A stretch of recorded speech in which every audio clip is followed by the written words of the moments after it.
যদি প্রয়োজন হয় কিসের দুটি পক্ষে, এই যে একা একা কখনো খেলা যায়?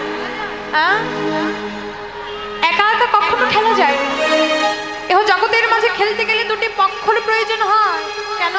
সেই দুটি পক্ষ খেলার মধ্যে কোনো পক্ষ হেরে যায়, আবার কোনো পক্ষ জয় লাভ করে, কি তাই তো? জগতে দুটি পক্ষ থাকে, কেউ জয়ের পরাজয় বরণ করে, কেউ জয়ের আনন্দ লাভ করে। একবারে ভেবে দেখুন, যে পক্ষ হেরে যায় তার বদনগুলো কেমন হয়? খুব ভালো, বেশ। আর যারা জিতে যায়, কি গো, খেলায় যারা জিতে যায় তাদের বদনটা অনেক হাস্যোজ্জ্বল হয়। আজকে ডেকে বলছে, আমরা জগতের মাঝে যেমন পক্ষ নিয়ে খেলি, তেমনি আমার গৌরহরিও খেলছে, কিন্তু এই গৌরহরি খেলার মাঝে কোনো পক্ষ নেই। এই খেলায় লাগে না কোনো পক্ষাপক্ষী, আর এই পক্ষাপক্ষী থাকে না জন্য কি হয় জানো? খেলায় কেউ হারে না, সবাই জিতে। খেলা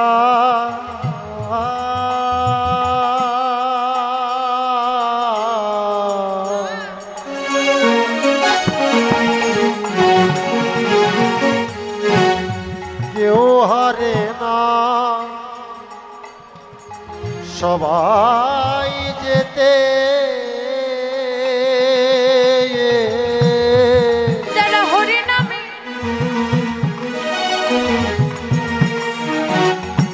হরি নামের খেলায় মাতে,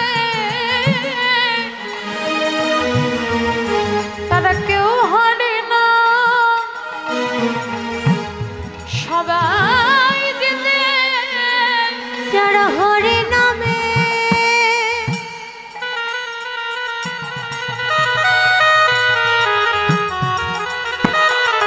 খেলাতে মাতে,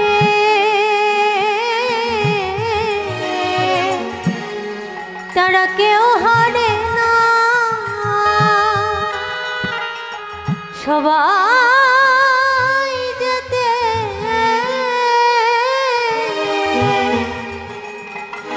যারা একবার হরিনামের খেলায় অংশগ্রহণ করেছে, এহ জগতের মাঝে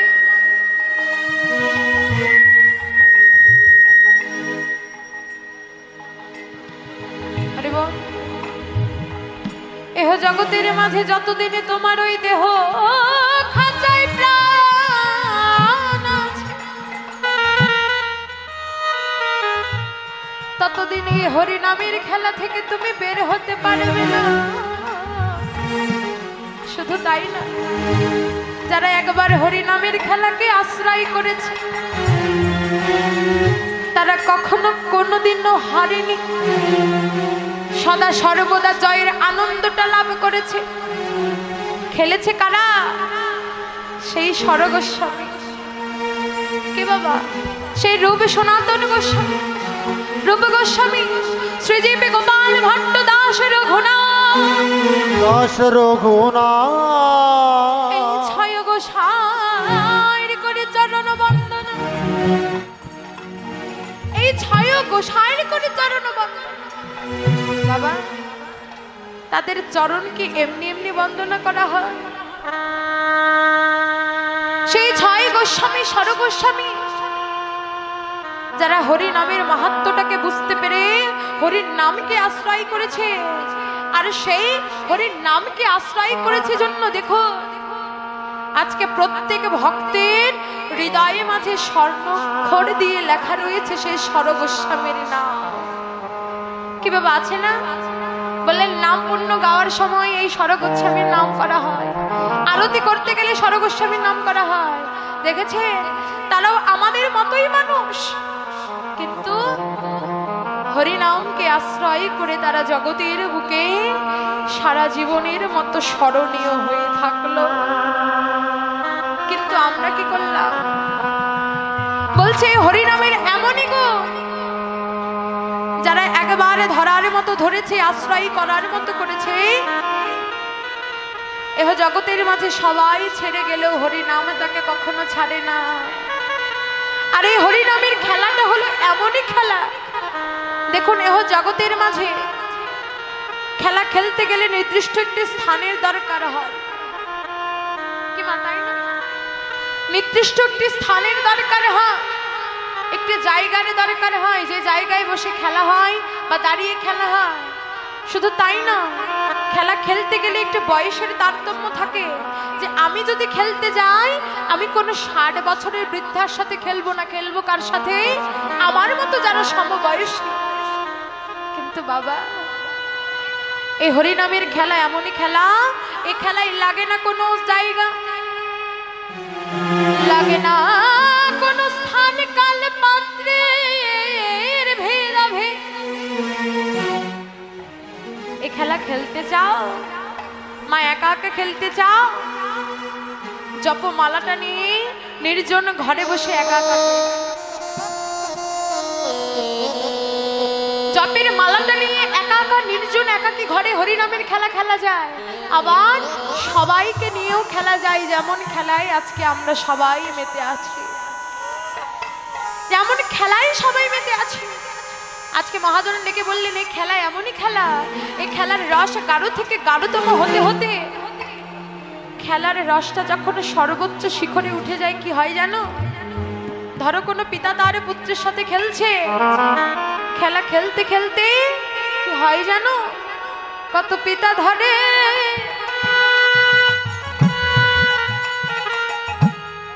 তার পুত্রের চরণ,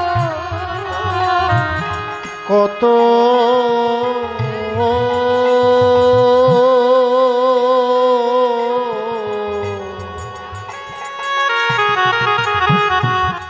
কত পিতা ধরে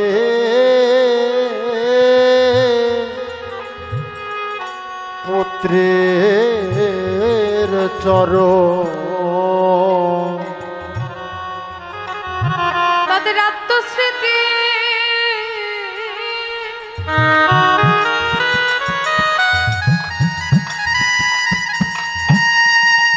হয়ে বিস্মরণ। ভেবে দেখেছে এই খেলার এমনই গুণ। বলছেন খেলা খেলতে খেলতে পিতার আর সেই পিতৃত্ব বোধ থাকে না, তার মধ্যে থাকে না আমি পিতা হয়ে পুত্রের চরণে কেন হাত দিচ্ছি। নিজের আত্মস্মৃতিটাকে ভুলে গিয়ে পিতা হয়ে পুত্রের চরণে হাত দেয়। শুধু তাই নয় বাবা, আজকে আমরা এ জায়গায় এসেছি, সবার চরণে হাত দিচ্ছি। কেউ কি কখনো ভেবেছি কার চরণে হাত দিচ্ছি? কে আমার থেকে ছোট, কে আমার থেকে বড়, সমস্ত ভেদাভেদ নিজের হৃদয় থেকে মুছে দিয়ে সবার চরণে আমরা হাত দিচ্ছি। আজ মহাজনে ডেকে বলছেন ওরে চরণে হাত দিতে কখনো দ্বিধাবোধ করবে না, চরণে হাত দিতে কখনো দ্বিধাবোধ করবে না। কেন জানো? কারণ এভাবে চরণে হাত দিতে দিতে দিতে দিতে যদি কখনো কোনোদিনও তোমার সাধুগুরু বৈষ্ণবের চরণে একবার হাতটা পড়ে যায়,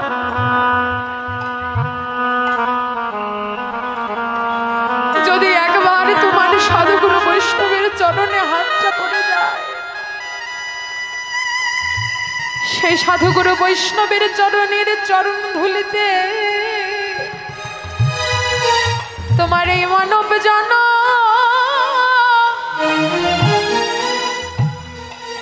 ধন্য হবে।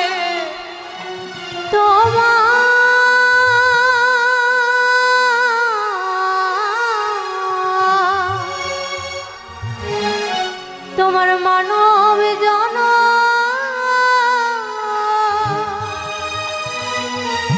জনমে ধন্য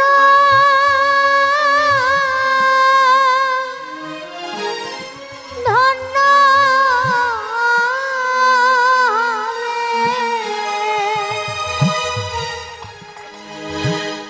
আমার ভাগ্যে তো হলো না, কৃষ্ণ কৃপা কবে লাভ হবে তাও জানে না।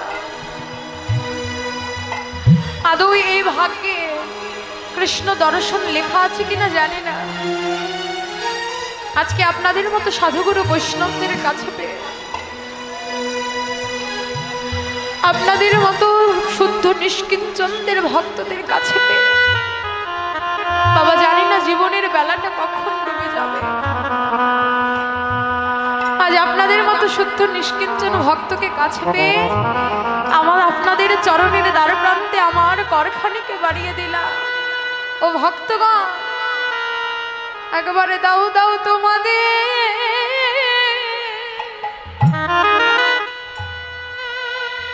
রাঙা চরণের ধুলি।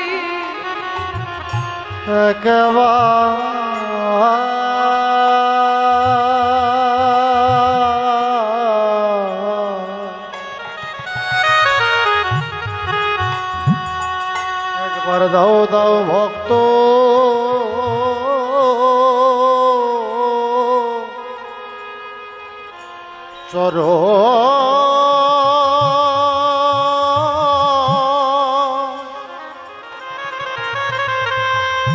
চরণ ধুলি।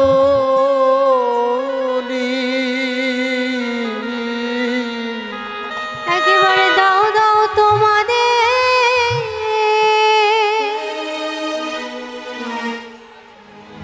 চরণ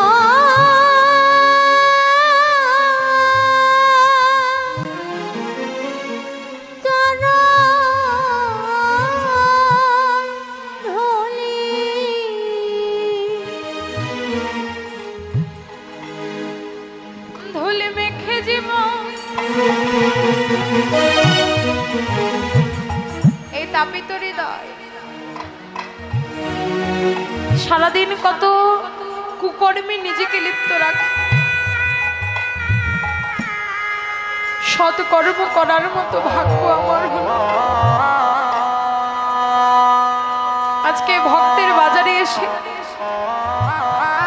শুনেছি সাধুগুরুর শুদ্ধ নিষ্কিঞ্চন ভক্তের চরণ ধুলিতে নাকি সকল পাপ হয়ে যায়, একেবারে মাখামাখ। ভক্তের চরণ ধুলি একেবারে হরি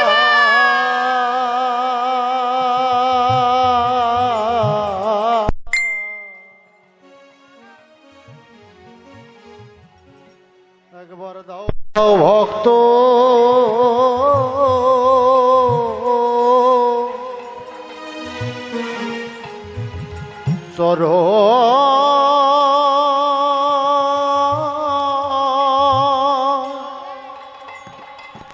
চরণ ধুলি। ধুলে মেখে জনম ধন্য করে একবারে দাও দাও ভক্ত চরণ ধুলি মেখে জনম ধন্য করি। ভক্ত চরণে ধুলি মেখে জনম ধন্য করি। হবে এমন দিন আর হইবার না। ধুলি মেখে জনম ধন্য করি। ধুলি মেখে জনম ধন্য করি। একবারে দাও দাও ভক্ত চরণ ধুলি ধুলি মেখে জনম ধন্য করি। দাও দাও ভক্ত চরণে ধুলি মেখে জনম ধন্য করি। দাও দাও ভক্ত চরণে ধুলি মেখে জনম ধন্য করি। একবারে দাও দাও ভক্ত চরণ ধুলি ধন্য করি। দাও দাও ভক্ত চরণ ধুলি। ভাগ্যে এমন দিন হয় বা না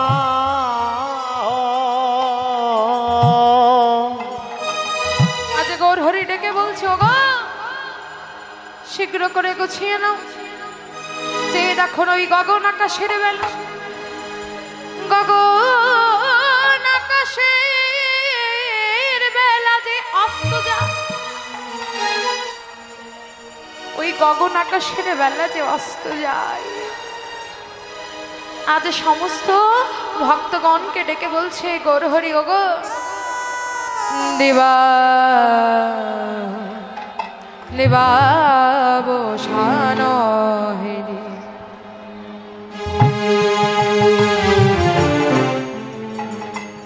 গৌর গৃহেতে চলে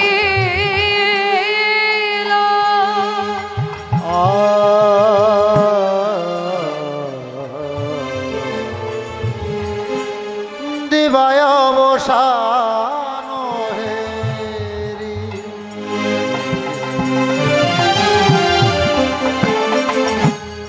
গৌর গৃহেতে চলিল ওই জননী চরণে আসে